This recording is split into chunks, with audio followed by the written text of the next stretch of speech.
যে জগতখনত ভগৱন্তই এটা কমিটমেণ্ট কৰি থৈছে, এটা মানে কথা দি ৰাখিছে। কি বুলি? যেতিয়াই পৃথিৱীত সমস্তই জানো য়াদা য়াদা হি ধৰ্ম, তেওঁ কৈ থৈছে নহয় জানো বাৰু?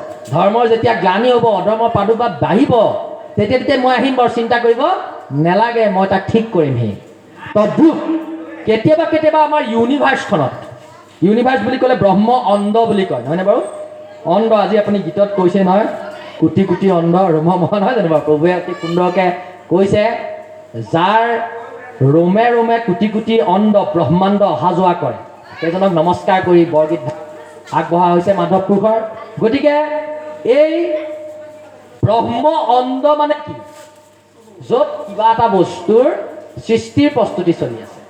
এই ব্ৰহ্মাণ্ডখনলৈ আহি যিমান দিন আমি থাকোঁ, থকাৰ পিছত যদিহে যোগ্য হওঁ, সময়ত যেনেকৈ এটা ডিম ফুটি পোৱালি ওলায়, তেনেকৈ আমি এই ব্ৰহ্মাণ্ডক ভেদ কৰি সেই জেগালৈ যাব পাৰোঁ যিখন আপোনাৰ মোৰ কাৰণে বনাই থৈছে। ব্ৰহ্মাণ্ডৰ বাজক সিটো কৃষ্ণৰ নগৰ, হয়নে? যাক বিজ্ঞানেও পাইছে, আমি পৰৱৰ্তী পৰ্যায়ত পাতিম। গতিকে সেই বৈকুণ্ঠ ভুৱন আমাৰ কাৰণে প্ৰস্তুত কৰা হৈছে, আৰু সেই বৈকুণ্ঠখন মৰ্ত্য লোকতো যাতে জীৱই উপলব্ধি কৰি সংসাৰৰ পথত আগবাঢ়ি যোৱাৰ তৰণৰ উপায় পায়, সেইকাৰণে গুৰুজনাই বৈকুণ্ঠখন পৃথিৱীলৈ লৈ আহিলে। আৰু আমাৰ বৰাৰ পো মাধৱ পুৰুষে উপলব্ধি কৰি সেইকাৰণে লিখিছে, হয়নে, যে হৰি নামৰ ৰসে বৈকুণ্ঠ প্ৰকাশে, প্ৰেম অমৃতৰ নদী। মোৰ কৃপালু গুৰুজনাই তাক ব্ৰহ্মাণ্ড ভেদ কৰি 14 ভুৱনৰ বাছে ব্ৰহ্মাণ্ডৰ বাহিৰত থকা বৈকুণ্ঠ, য'ত কালৰো বিক্ৰম নচলে, ঐ কালৰ বিক্ৰম প্ৰকৃতিৰ গুণ চয়, বৈকুণ্ঠ ভুৱনে কদাচিত নহি কয়। নহয়নে বাৰু? বৈকুণ্ঠ ভুৱনত কালৰ বিক্ৰমটো নাই। কাল মানে টাইম, সময়। সময়ে কি কৰে? আপোনাকে মোকে বৃদ্ধ কৰে, বৃদ্ধ কৰি নি থাকে, এদিন অন্ত হ'ব আমাৰ চব সময়ৰ ওপৰত, নহয়নে বাৰু? ৰাতিপুৱাৰ পৰা আবেলিলৈকে যিমানবিলাক সময় আছে, প্ৰত্যেকটো সময়তে আমাৰ ভাৱবিলাক বেলেগ বেলেগ হৈ গৈ থাকে। ৰাতিপুৱাৰ যিটো ভাৱ আছিল 9 বজালৈ নাথাকে। সেইকাৰণে আমাৰ শংকৰী সংস্কৃতিৰ সংগীতজ্ঞসকলে মহাপুৰুষ শ্ৰীমন্ত শংকৰদেৱ গুৰুজনাই আমাক দি থৈ যোৱা শংকৰী সংস্কৃতিৰ আধাৰত যি স্বৰৰ সমষ্টি অতি সুন্দৰ সুসংগঠিতভাৱে সৃষ্টি কৰা সেই ৰাগা লাভ কৰে, আৰু সেই ৰাগা লাপৰ যিবিলাক স্বৰ, সেই স্বৰবিলাক এনেধৰণে প্ৰস্তুত কৰা হৈছে, নিৰ্দিষ্ট সময়ত তাৰ প্ৰভাৱটো বেছি হয়, হয়নে? যেনেকৈ কল্যাণ ৰাগৰ যিভাগ কৰা হৈছে, কল্যাণ ৰাগৰ গীত ভাগ, ললিত ভাগ নিজৰ নিজৰ স্থানৰ কথা বা যি নহওক। গতিকে ৰাগবিলাক যেনেকৈ সময়ৰ লগত জড়িত, কোনোবাই যদি কেনেবাকৈ আগতে অসমত বৰ ষ্ট্ৰিক আছিল ৰাগৰ ক্ষেত্ৰত, গুৰুজনাৰ দিনততো আৰু ষ্ট্ৰিক। চৈত পুথিতটো কৈছেই যে পুৱাৰ ৰাগ আবেলি গায়, ধন ভৰে কিলো খায়, গৰু খাব লাগে বোলে, ধনো ভৰিব তাৰমানে, অৰ্থ অসচত পতিত হ'ব আপুনি যদি ৰাগটো ভুলকৈ গায়। ৰাতিপুৱা ৰাগ হয়নে? বোলে উঠ বাপু গাইছোঁ 3টা বজাত, নহয়নে বাৰু? কৃষ্ণই 3টালৈকে শুই থাকিব নেকি? নহয় জানো বাৰু প্ৰভু? সেইটো ধৰে আগতে, কৃষ্ণ ধেমালি কৰিছোঁ আমি। গতিকে যিয়ে নহওক, ৰাগৰ ভগৱন্তৰ নামৰ গুণানুকীৰ্তন যিকোনো সময়তে কৰিব পাৰি, কৃষ্ণ উঠাৰ কথা যিকোনো সময়তেই পাতিব পাৰি, সঁচা কথা। কিন্তু শংকৰী সংগীতৰ সংস্কৃতিত লগত থকাসকলে নিৰ্দিষ্ট সময়ত লগাৰ যিটো আমাৰ পদ্ধতি, তাক মানি আহিছে বাৰু। যি নহওক, গতিকে ইয়াত মহাপুৰুষ শ্ৰীমন্ত শংকৰদেৱ গুৰুজনায়ো কালৰ বিক্ৰমতে মৰ্ত্য লোকত, য'ত মৃত্যু হয়, জন্মবিলাকৰ মৃত্যু হয়, সৃষ্টিৰ লগে লগে এক্সপাইৰী ডেটটো যেনেকৈ আজি কোম্পানীৰ বস্তুবিলাকত লাগি আহে, জন্ম যি বস্তু হ'ব তাৰ প্ৰলয়ৰ দিনটো সেইদিনাই নিৰ্ধাৰিত হয়। জগতৰ কোনো বস্তু চিৰশাশ্বত নহয়, যিমানেই কোনটো উপায়টো কৰি নাৰাখক, এদিন নহয় এদিন তাক প্ৰলয় হ'বই। গতিকে এই যেতিয়া সংসাৰখন, এই ব্ৰহ্মাণ্ডখন বিপদত পৰে, ব্ৰহ্মাণ্ডখনত আমাৰ কি আছে? 14খন ভুৱন আছে বুলি কয়, নহয়নে? 14 ভুৱনে এখন ব্ৰহ্মাণ্ড হয়। আমি থকা যিখন ব্ৰহ্মাণ্ড বা লোক, কোনখন লোকত আছোঁ? ভূলোকত আছোঁ, মৰ্ত্য লোকখন, নহয়নে বাৰু? ভূলোক, এই ভূলোকৰ কোনোবা এটা জেগাত এখন সৌৰজগতত আছে, সূৰ্য নক্ষত্ৰক কেন্দ্ৰ কৰি ঘূৰা গ্ৰহ, তাতে পৃথিৱী গ্ৰহত আপুনিয়ে মই এতিয়া ঘূৰি আছোঁ, সেইখন ভূলোক। সেই ভূলোকৰ পৰা ওপৰলৈ 7টা লেয়াৰ আছে, 7টা তৰপ আছে ব্ৰহ্মাণ্ডখন, নহয়নে? ভৱ, স্বলোক, তপলোক, মহলোক, জনলোক, সত্যলোক। সত্যলোকত আকৌ 3খন লোক। আৰু এই মৰ্ত্যলোকৰ পৰা তললৈও সকলোৱে জানে অতল বিতল সুতল মহাতল ৰসাতল সঞ্জীৱনীপুৰ সাতে সাতে 14 ভুৱন। এই 14 ভুৱনৰ কথা কেতিয়াবা আমাৰ বাপসকলে কয়, খালি কোনেও বুজি নাপায়। ঐ আজি যিহে কষ্ট হ'ল 14 ভুৱন দেখি গ'লো, নহয়নে বাৰু? কৈছে সন্মুখৰ জনে যদি 14 ভুৱন কি বস্তু নাজানে তেওঁৰ কষ্টটো বুজি নাপাব। আমাৰ অসমীয়া সমাজত চাওকচোন কিমান বস্তু আছে, নহয়নে বাৰু? শাস্ত্ৰত থকা বস্তুবোৰ সিঁচৰিত হৈ আছে। আমি অজানিতে মহাপুৰুষ শ্ৰীমন্ত শংকৰদেৱ গুৰুজনাই দি থৈ যোৱা সেই অমৃত ভাণ্ডাৰৰ শব্দবিলাকৰ লগত উমলিয়ে থাকোঁ, খালি গৰমে নাপাওঁ। গতিকে এই 14 ভুৱনত যেতিয়া এনেকুৱা সমস্যা হয়, যিবিলাক সমস্যা আপুনিয়ে মই সমাধান কৰিব নোৱাৰোঁ, সৃষ্টিকৰ্তা ব্ৰহ্মাই সমাধান কৰিব নোৱাৰে, তেনে তেওঁ কথা দি থৈছিলে যেতিয়াই তেনেকুৱা বিপদ হৈ মই আহিম, আৰু আহে। সেইকাৰণে ইয়াত কৈছে তেওঁ যিবিলাক প্ৰাণীৰ নাম কৈ আপোনাকে মোকে গালি পাৰিলে আপোনাৰ মোৰে খং উঠে, তেনে ৰূপ ল'বলৈও ভগৱন্তই কুণ্ঠাবোধ কৰা নাই। সন্মুখত আহি শিকাব নোৱাৰাৰ কাৰণে সেই প্ৰাণীবিলাক যিবিলাকক আপুনি মই ভক্ষণ কৰাৰ সামগ্ৰী বুলিহে ভাবোঁ, কেৱল জিভাৰ তৃপ্তিৰ কাৰণে ব্যৱহাৰ কৰিব লাগে বুলিয়ে ভাবোঁ, নহয়নে?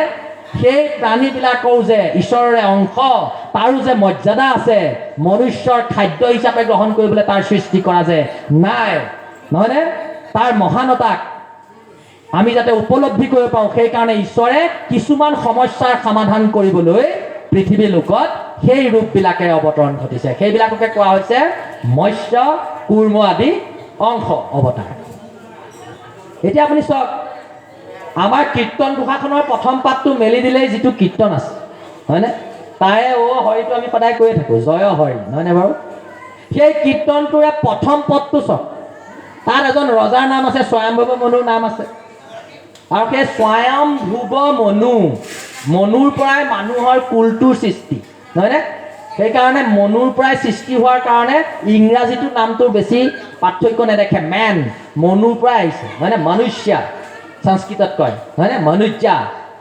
গতিকে আমাৰ সেই মনুৰ পৰাই মানৱ আহিছে, আৰু এই মনুসকলৰ ভিতৰত যিজন প্ৰথম মনু তেওঁকে কোৱা হয় স্বয়ম্ভুৱ মনু। 14জন মনুৰ কাৰ্যকালত 14জন ইন্দ্ৰ হয়, আৰু এইটো হ'ল কালৰ এটা অৱধি, আমি পৰৱৰ্তী পৰ্যায়ত পাম। গতিকে যি নহওক, এনে এজন মনুৰ কাৰ্যকালত যেতিয়া প্ৰলয়কাল আহিছিল, নহয়নে? কেতিয়া আহে প্ৰলয়? যেনেকৈ আপোনালোকে যেনিবা এখন টেবুলত ল'ৰা ছোৱালীক পঢ়ুৱাই থাকে, দেখিছে টেবুলখনৰ ওপৰত থকা কাপোৰখন মলিন হৈ গৈছে, লেতেৰা হৈ গৈছে, তাত ধূলি জমা হৈছে, তেতিয়া এদিন আপুনিয়ে মই কি কৰোঁ, সেই ধূলিবিলাক আঁতৰাই সেই টেবুল ক্লথখন কি কৰোঁ, চাফা কৰোঁ, আৰু পুনশ্চ সেই টেবুলখনত সেই ক্লথখন শুকুৱাই পেলাই প্ৰতিষ্ঠা কৰি তাত বস্তুবোৰ ঠায়ে ঠায়ে নিয়োগ কৰোঁ। পূৰ্ণ একেবাৰে চকীখন দলিয়াই পেলাই দিওঁ নেকি? নেপেলাওঁ। ঠিক তেনেকৈ ভগৱন্তই সৃষ্টি কৰা পৃথিৱীখন তেওঁ কি কৰে, এটা নিৰ্দিষ্ট সময়ৰ মূৰে মূৰে ঝাৰু মাৰে, চাফা কৰে, সুন্দৰ কৰি তোলে, ৰিচাইকেল কৰে, আৰু তাৰ ব্যৱস্থা পৃথিৱীত থৈ গৈছে। আমাৰ ল'ৰা ছোৱালীবিলাকে জানে যে পৃথিৱীৰ বোলে 3 অংশই পানী, নহয়নে? 1 অংশহে মাটি স্থল, য'ত আপুনিয়ে মই আছোঁ। কিন্তু প্ৰকৃত কথাটো সেইটো নহয়। প্ৰকৃত কথা হ'ল 4 অংশই পানী। পৃথিৱীখন প্ৰকৃততে জলময়হে, জলৰ পৃষ্ঠ শুকুৱাইহে প্ৰিয়ৱতৰ দিনত ভূখণ্ড উলিয়াই তাত স্থলচৰ আৰু উভচৰ সৃষ্টি হৈছিল, হয়নে? তেনেকৈ এই 7টা দ্বীপ সৃষ্টি হ'ল। গতিকে ভগৱন্তই শুকুৱাই পানীখিনি ক'ত থৈছে? ভালকৈ লক্ষ্য কৰিলে দেখিব, কাৰোবাৰ ঘৰত যদি আপোনাৰ গ্লোবটো আছে দেখিব, হয়নে? পানী এই কুমেৰুত আপোনাৰ এণ্টাৰ্কটিকা য'ত বৰফখিনি আছে, সেই বৰফখিনি হ'ল এই স্থলপৃষ্ঠ শুকুৱাই যিখিনি পানী ৰখা হৈছে পৃথিৱী ধ্বংসৰ কাৰণে আকৌ প্ৰস্তুত কৰি থোৱা আছে।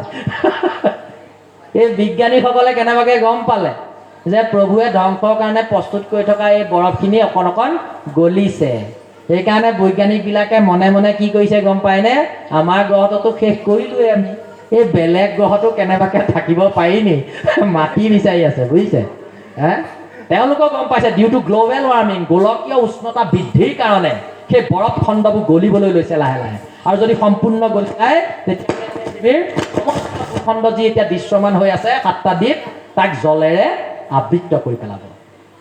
গতিকে আমাৰ কৃপাময় ভগৱন্তই পৃথিৱীখনক মাজে মাজে পৰিষ্কাৰ কৰিবৰ কাৰণে, পূৰ্ণাংগ প্ৰলয় নকৰে, মাজে মাজে পৰিষ্কাৰ কৰিবৰ কাৰণে সেই পানীখিনি গোট মাৰি ৰাখিছে।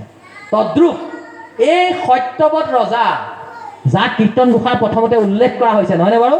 সেই সত্যৱত ৰজাক আকৌ ভাবিলে ভগৱন্তই ভাবিছে যে পৃথিৱীৰ প্ৰাণীবিলাকক মই পৃথিৱীখন চাফা কৰি বাৰু দিম, কিন্তু চাফা কৰিবলৈ হ'লে কি কৰিব লাগিব? এনেকুৱা এজন মানুহ বিচাৰিব লাগিব, এনেকুৱা এজন যোগ্য ব্যক্তি যি এই পৃথিৱীখনত বৰ্তমান জীয়াই থকা প্ৰাণীবিলাকৰ এযোৰ এযোৰকৈ বীজ ৰক্ষা কৰিব পাৰে, সংৰক্ষণ কৰিব পাৰে। কাৰণ পুনৰ আকৌ ব্ৰহ্মাক সেইখিনি দায়িত্ব তেওঁ দিব বিচৰা নাই, হয়নে? সেইকাৰণে তেওঁ এজন নিজৰ যোগ্য ভক্ত বিচাৰিব খুজিছে। কাৰণ মোৰ ভক্তৰ বাহিৰে আৰু প্ৰাণীবিলাকক ৰক্ষাৰ দায়িত্বটো যাকে তাকে দিব নোৱাৰে, হয় নাই? সেইকাৰণে তেওঁ পৰীক্ষা কৰিলে। সেইটোকে আমাৰ গুৰুজনে সেই কথাটো ক'ব বিচাৰিছে, হয়নে? সত্যব্ৰত ৰাজাক দেখাইলা নিজ মায়া, নধৰিলা সমুদ্ৰে তোমাৰো মৎস্য কায়া। কায়া মানে দেখা। কিয়নো তেওঁ কিয় বাছি ল'লে? নিজৰ মায়াৰ স্বৰূপ বুজাবৰ কাৰণে তেওঁ কিয় বাছি ল'লে? তেওঁ পৰীক্ষা কৰিলে। গৈ পৰীক্ষা কি কৰি চালে?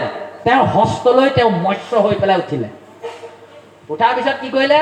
সত্যব্ৰতে আকৌ উল্টাই ভাবিছে কি, এই মৎস্যটো যদি আকৌ পানীত নিক্ষেপ কৰোঁ, ডাঙৰ মৎস্য ইয়াক খাদ্য হিচাপে ল'ব পাৰে। গতিকে ইয়াৰ মই ৰক্ষা কৰিব লাগিব। কৃষ্ণই চাগে সেইকাৰণে দিছে। সেইকাৰণে পাৰোঁ নোৱাৰোঁ নেজানে ভকতে, তথাপিও ঈশ্বৰৰ নাম লৈ তেওঁক নিজৰ কমণ্ডলুতে ভৰাই গৃহলৈ আনিলে। বাকী কি হ'ল আপোনালোকে জানে? ঘূৰি আকৌ পুনৰ গৈ ক'ত নিক্ষেপ কৰিলেগৈ? সংক্ষেপে কৈছোঁ, সাগৰত পৰিলেগৈ। সাগৰতে দিয়া হ'ল, কাৰণ সাগৰতকৈ পানীৰ আৰু ডাঙৰ উৎস একো নাই পৃথিৱীত। কিন্তু নধৰিলা সমুদ্ৰে তোমাৰো মৎস্য কায়া, তাত আকৌ মাছৰ যিটো কায়া তাতো নজৰা হ'ল। তেতিয়া আৰু সত্যব্ৰতৰ বুজিবলৈ বাকী নাথাকিল যে এইজনেই হ'ল সকলো কাৰণৰে কাৰণ, ঈশ্বৰ বিষ্ণু ভগৱন্ত মোৰ সন্মুখত মোক দেখা দিছে, নহয়নে বাৰু? তেতিয়া প্ৰভু ভগৱন্তই তেওঁক সেই দায়িত্ব অৰ্পণ কৰিলে। কেলে কৰিলে পৰীক্ষা? আপোনালোকে সকলোৱে ভাবক, এই মৎস্যকুৰ্ম অংশবোৰ তেওঁ এনেই লোৱা নাই, আমাক বুজিবৰ কাৰণে দিছে। যিমানেই ধৰ্ম বস্তু বুজাৰ প্ৰয়াস নকৰোঁ কিয়, যেতিয়ালৈকে প্ৰাণীবিলাকক মান্যতা নিদিওঁ, ধৰ্ম বস্তু নিসিজে বাপ আই সমস্ত। যেনেকৈ মদ্যপান এৰিব বিচৰা ব্যক্তি এজনে, হয়নে? মদ্যপান এৰিবৰ কাৰণে এটা দৰৱ আনিলে। ৰাতিপুৱা তেওঁ দৰৱটো খায়, পিছবেলা মদ্য খায়, তেতিয়া বাৰু তেওঁ নিবাৰণ হ'বনে প্ৰভুসকল? নহয়। তদ্ৰূপ এই পৰম মংগলময় কৃষ্ণ বস্তুক হৃদয়ত ধাৰণ কৰিবলৈ হ'লে তেওঁৰ এই জগতখনৰ প্ৰাণীবিলাকক আমি মান্যতা দিবলৈ শিকিব লাগিব বুলি স্বয়ং কৃষ্ণ উদ্ধৱক কৈ থৈ গৈছে। সমস্ত প্ৰাণীক দেখিবেক আত্মসম, উপায় মধ্যত এইটো আতি মুখ্যতম। তাতকৈ আৰু মুখ্য উপায় ব্ৰহ্মাণ্ডত একো নাই। প্ৰাণীবিলাকক মান্যতা দিবলৈ শিকিব লাগিব। কোনোবাই খাদ্যৰূপে গ্ৰহণ কৰি আছে, মই এইটো ক'ব বিচৰা নাই, কিন্তু তেওঁ এইটো ভাবি থাকিলে ভুল হ'ব যে ইয়াক একদম মৃত্যুলৈকে খাব পাৰিলেই হ'ল প্ৰভু। মই এইটোহে আবাহন কৰিম শাস্ত্ৰৰ ওচৰত বহি, কাৰণ মিছা কথা কৈ থৈ গ'লে নহ'ব, নহয় জানো বাৰু? আপোনালোকে মোক ভাল পাওক বুলি মই ক'ব পাৰোঁ, অলপ অলপ খাবলৈ কৈছে, তেনেধৰণে মই কৈ থৈ নাযাওঁ। গালি খাই হ'লেও সঁচা কথাই ক'ব লাগিব। আৰু সঁচা কথাটো হ'ল প্ৰাণীবিলাকক সমতা দিয়াৰ প্ৰয়াস কৰক, বৈষ্ণৱসকলে প্ৰয়াস কৰিব লাগিব আমি, হয়নে? গীতাটো কৃষ্ণই অৰ্জুনক সেইখিনি কথা বুজাইছে যে দৃশ্যমান জগতখনত মই সকলোতে ব্যাপ্তমান। প্ৰথমতে তুমি প্ৰাণী হিংসা এৰা, তাৰপৰা যিবিলাক খাদ্য বুলি গ্ৰহণ কৰিছা উদ্ভিদ, তাহাঁতক তুমি কৃষ্ণক অৰ্পণ কৰি খোৱা। সেইকাৰণে আমাৰ ইয়াত অৰ্পণা হয়, সেয়া অৰ্পণ কৰা হয়। প্ৰভুৰ ভঁৰালত ভঁৰালৰ দ্ৰব্য বস্তু আগবঢ়াই আমাৰ ভকতে গ্ৰহণ কৰে। অৰ্পণা হ'লে কি হয়? সি শুদ্ধ হয়। তোমাৰে বাৰীৰে গাছ আনি বনাইছোঁ খৰিছা, তোমাকে আগবঢ়াইছোঁ কথাটি মন কৰিছা, নহয় জানো বাৰু? তাৰমানে আপোনাৰ বাৰীৰ পিছফালে বাঁহ এজোপা আছিল, মোৰ আকৌ খৰিচা খাবলৈ মন গ'ল। মনটো আকৌ লালসাযুক্ত মন হ'লে বৰ বিপদ, যিমানেই ভাগৱত নপঢ়োঁ। গতিকে মই ভাবিলোঁ একো নহয় দিয়া, তেওঁতো ব্যৱহাৰ নকৰে, নহয় জানো প্ৰভু? মই চুকে আনিলোঁ। তাৰপৰা আকৌ বনাই থাকোঁতে আকৌ ভাৱ এটা আহিছে, কাৰণ ভিতৰত আকৌ আত্মপ্ৰিয়ত্বম আছেতো, বিবেকটো আছেতো। সি মাজে মাজে কয়, কি কৰিছ বৰ ভাল কাম কৰা নাই। লাষ্টত থিয়াং কৰিলোঁ, বনাই দিলোঁৱেই। গতিকে এটা কাম কৰোঁ, প্ৰথম ভাগটো তেওঁকে দি থৈ আহোঁ। আপোনাৰ ঘৰলৈ গৈ পেলাই তাৰমানে মই কৈছোঁগৈ, তোমাৰে বাৰীৰে গাছ এই খৰিচা বনাইছিলোঁ, প্ৰথমখন তাৰমানে তোমাকে আগবঢ়াইছোঁ, দায়িত্ব নধৰিবা আৰু, নিজৰ গুণে তুষ্ট হোৱা প্ৰভু। গতিকে এই জগতখনৰ যিমানবিলাক দ্ৰব্য বস্তু আছে সকলোৰ অধিকাৰী কোন? মদন মোহন কৃষ্ণ। সেইকাৰণে তেওঁক কি বুলি কয়? ভগৱন্ত। ভগৱানে ঐশ্বৰ্য বিভূতি।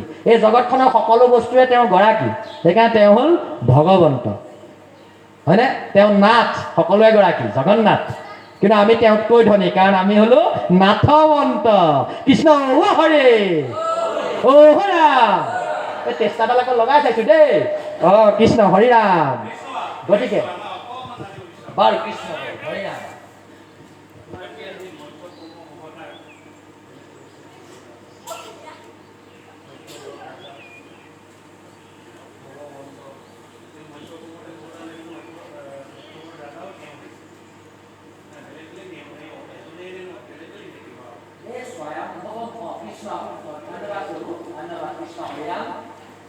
দ্বিতীয়তে শাস্ত্ৰৰ প্ৰত্যেকটো নামতেই তেওঁৰ বুৰঞ্জীটো সোমাই থাকে। শাস্ত্ৰৰ প্ৰত্যেকটো নামতেই সত্যব্ৰত বুলি কেলে নাম দিলে? কাৰণ পৰম সত্য কৃষ্ণক তেওঁ জীৱনৰ ব্ৰত কৰি আগবাঢ়িছিল। পৰম সত্য কৃষ্ণৰ তেওঁ হৃদয়ত ধাৰণ কৰি জীৱন নিৰ্বাহ কৰিছিল। কৃষ্ণ নিজৰ ইষ্টদেৱ, তেওঁকে ইষ্টদেৱ বুলি ভাবিছিল, তেওঁকে আত্মা-প্ৰিয়তম বুলি ভাবিছিল, তেওঁকে কুহিদ বুলি ভাবিছিল, তেওঁকে সমস্ত অৰ্পণ কৰি যি আগবাঢ়ে তেওঁকে সত্যব্ৰত বুলি কোৱা হয়। সেই সত্যব্ৰতে সেই প্ৰাণীটোক ভক্ষণ নকৰিলে। কিন্তু আমাৰ এতিয়াও আপুনি দেখিব কিছুমান স্থানত দেখা যায়, আমাৰে ভাই বন্ধুসকলে, নহয়নে বাৰু? যদি কেনেবাকৈ বাৰিষা মৎস্য এটি আহি পেলাই আপোনাৰ চোতাল পায়হি, কেইজন মানুহে বাৰু সি কষ্ট পাইছে বুলি পুনৰ পানীত নিক্ষেপ কৰে? আছে নিশ্চয়, বৈষ্ণৱ তেনেকুৱা আছে। কিন্তু হয়নে, সহজে নোলায়। আমাক গুৰুজনাই প্ৰথমে দেখুৱাইছে যে যি পৰম সত্য কৃষ্ণক বিচাৰি ওলাইছা, হয়নে, তেওঁ সম্পূৰ্ণৰূপে পাবৰ কাৰণে তোমাক এটা বস্তু লাগিব, প্ৰাণীবিলাকৰ প্ৰতি এটা মৰম প্ৰেম লাগিব।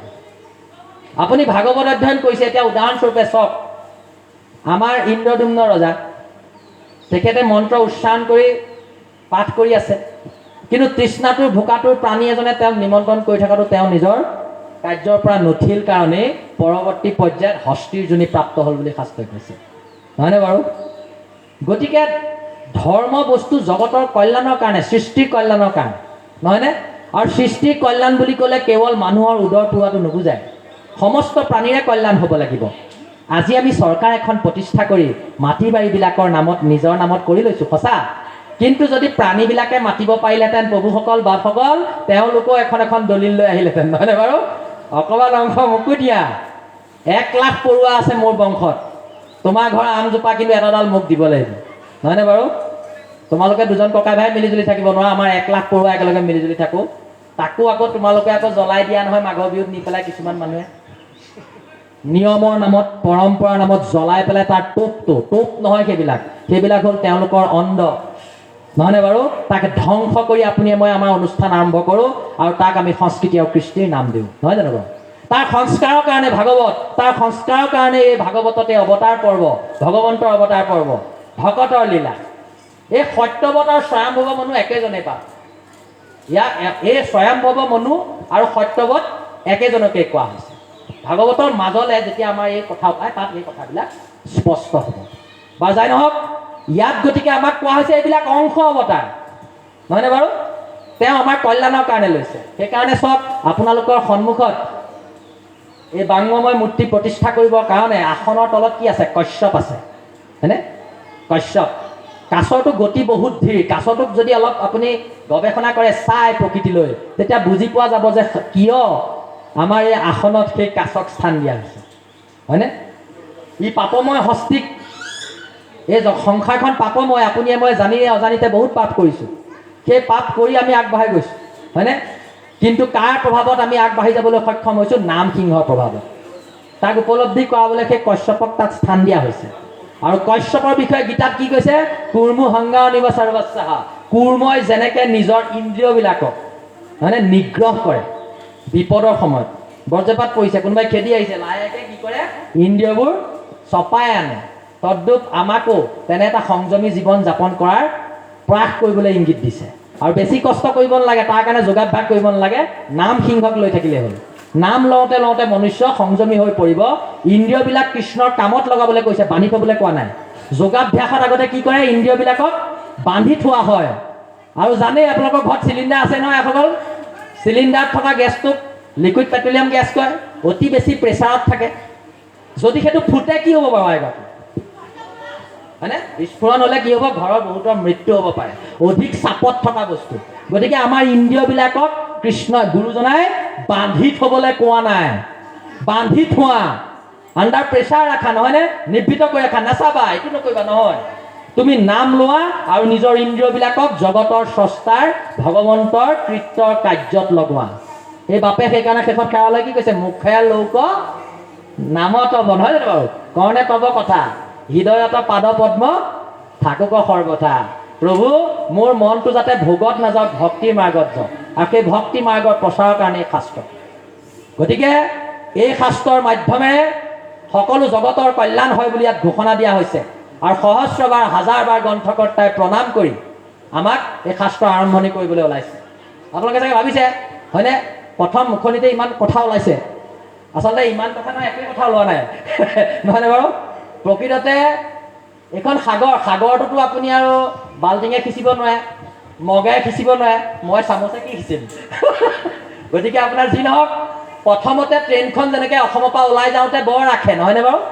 তাৰপিছত আৰু কোচবিহাৰ পাৰ হোৱাৰ পিছত আৰু মাজে মাজে ৰখায়। গতিকে আমি এই শ্ৰীমদ ভাগৱত শাস্ত্ৰৰ আৰম্ভণিতে এই বিশাল মহাশাস্ত্ৰ আৰম্ভণি কৰা 3 মংগলাচৰণ শ্লোক তথা 12 আক্ষৰ আৰু আমাৰ গুৰুজনা প্ৰদত্ত এই মহান মংগলাচৰণৰ নিম্নতম অধ্যায় প্ৰয়াস কৰি পৰৱৰ্তী পৰ্যায়লৈ যাবলৈ আমাৰ পাঠকসকলক সেৱা ধৰিছোঁ। এতিয়া মন্ত্ৰৰ গতিত লাহে লাহে আমি আগবাঢ়ি যাব পাৰিম, সেই কশ্যপ গতি নহয়নে বাৰু? যিমান পাপময় হস্তি ডাঙৰ নহওক কিয়, নাম সিংহত লগত লৈ আমি আগবাঢ়ি যাব পাৰিম। গতিকে আৰু এবাৰ পৃষ্ঠাডাল লগাই চাইছোঁ, কৃষ্ণ কৃষ্ণ অ হৰে অ ৰাম হৰি ৰাম কৃষ্ণ কৃষ্ণ প্ৰভু ভগৱন্ত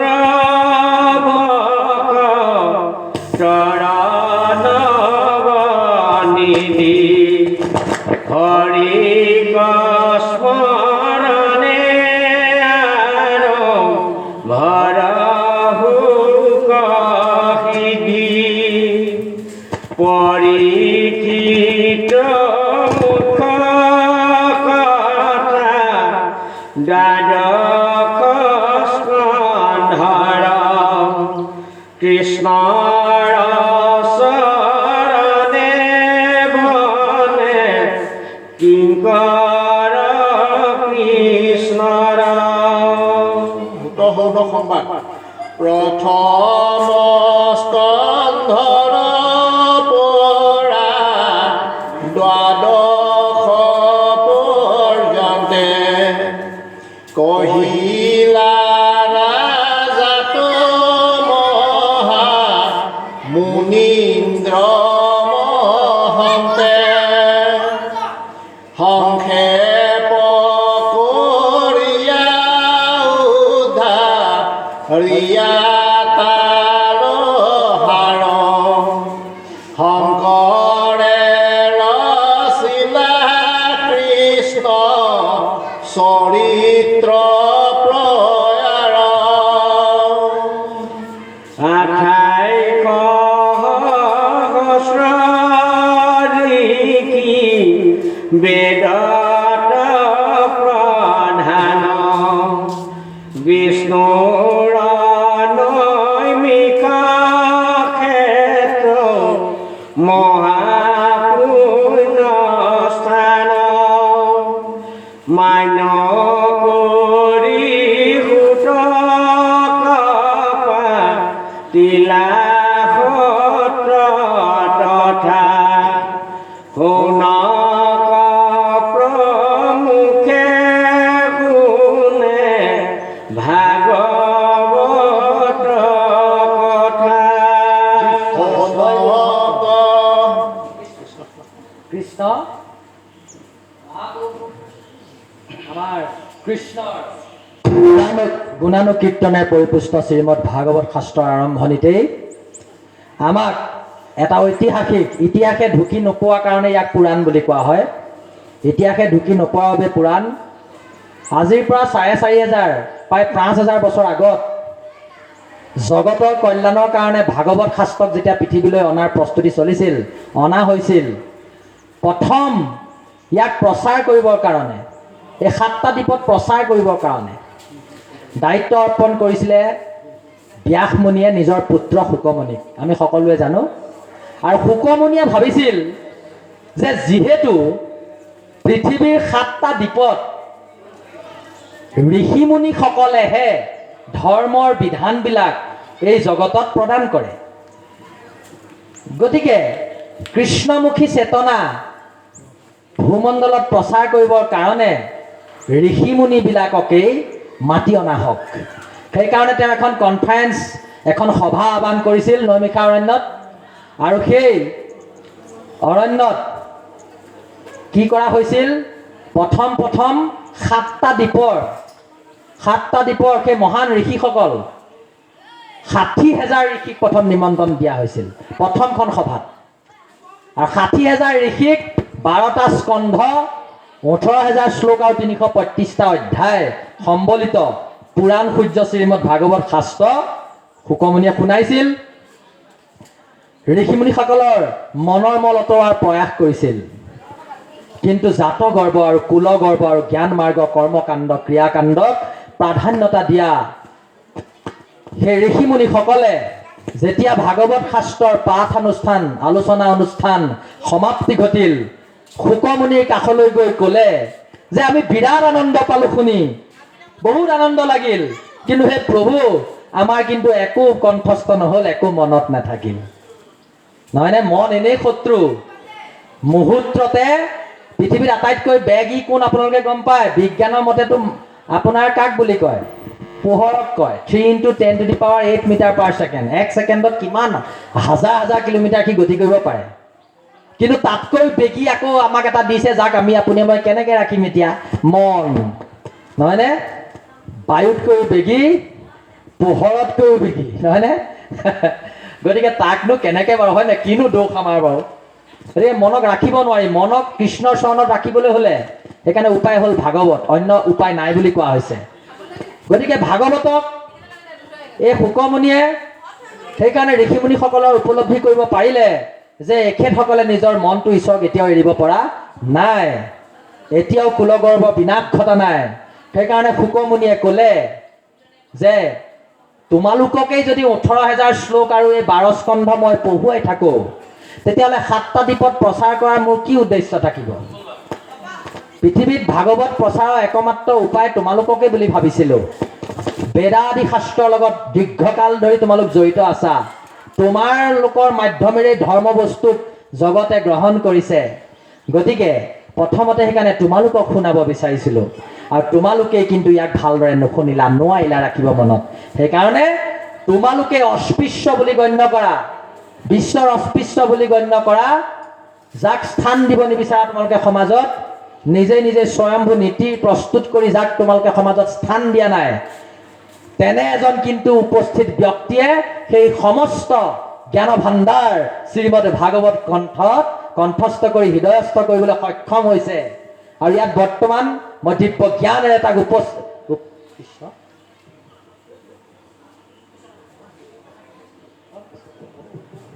গতিকে সেই ভাগৱত শাস্ত্ৰ আপোনালোকক শুনোৱাৰ স্বত্তেও যে আপোনালোকে মনত ৰাখিব নোৱাৰিলে, ইয়াত উপস্থিত এজনে কিন্তু মই উপলব্ধি কৰিবলৈ সক্ষম হৈছোঁ যে ভাগৱত বস্তু হৃদয়স্থ কৰিবলৈ সক্ষম হৈছে, আৰু তেওঁ হ'ল উগ্ৰশ্ৰৱাসুত লোমহৰ্ষণ সূতৰ পুত্ৰ। এতিয়া সেই উগ্ৰশ্ৰৱাসুতক উগ্ৰশ্ৰৱা নামটো কিয় শাস্ত্ৰই দিছে? ইতিমধ্যে আগতে আমি পাতি গৈছোঁ যে শাস্ত্ৰকৰ্তাসকলে দিয়া নামবিলাকৰ কিন্তু এটা অৰ্থ আছে। আপুনিয়ে মই আমাৰ ঘৰত দিয়া সন্তানবিলাকক দিয়া যিবোৰ নাম, সেইবিলাকৰ অৰ্থটো হয়তো তেওঁলোকে ধাৰণ নকৰিব পাৰে, নহয় জানো বাৰু? কিন্তু শাস্ত্ৰত দিয়া নামবিলাকে তাৰ এটা অতি সুন্দৰ অৰ্থবহ তত্ত্ব ধাৰণ কৰি ফুৰিছে। গতিকে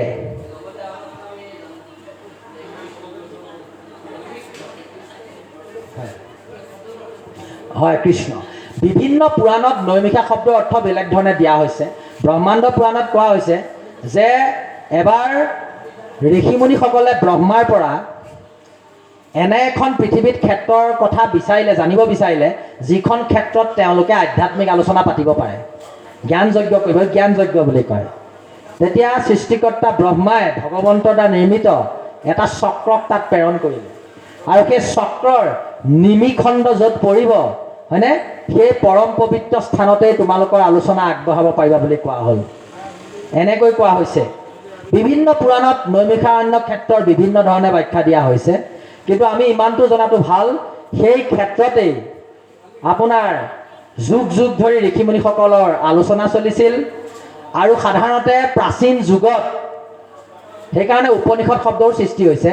উপবিশ্যতু মানে মোৰ ওচৰলৈ আহা, কাষতে বহা, মই তোমাৰ লগত ব্ৰহ্মতত্ত্ব আলোচনা কৰিম। সেইকাৰণে উপবিশ্যতু উপশব্দৰ পৰা আহিছে কাৰণে উপনিষদ বুলি কয়। তদ্ৰূপ এই ব্ৰহ্মজ্ঞান ল'বৰ বাবে ঋষিমুনিসকলে নিৰ্জন স্থানত গমন কৰিছিলে, সদায় নিৰ্জন স্থানত গমন কৰিছিলে, বাকলি বসন পৰিধান কৰিছিল। একাদশ স্কন্ধ ভাগৱতত সেইকাৰণে লিখা আছে, নিৰ্জন স্থানত কৰিবেক গমন, পিন্ধিব আনন্দে চিৰ বাকলি বসন, নহয়নে বাৰু? সেইটো হ'ল যোগৰ এটা মাৰ্ক, মানে এনেকুৱা জ্ঞান চৰ্চাৰ কাৰণে তেনেকুৱা পৰিৱেশ লাগে। কিন্তু মহাপুৰুষ শ্ৰীমন্ত শংকৰদেৱ গুৰুজনাই এনে এটা উপায় দিলে যে সংসাৰত থাকিও সংসাৰৰ দাবানলৰ পৰা উদ্ধাৰ হৈ আমি আগবাঢ়ি যাব পাৰিম, নহয়নে? ইয়াত আমাৰ সন্ন্যাস লোৱাৰ প্ৰয়োজন নাই। বাৰু যি নহওক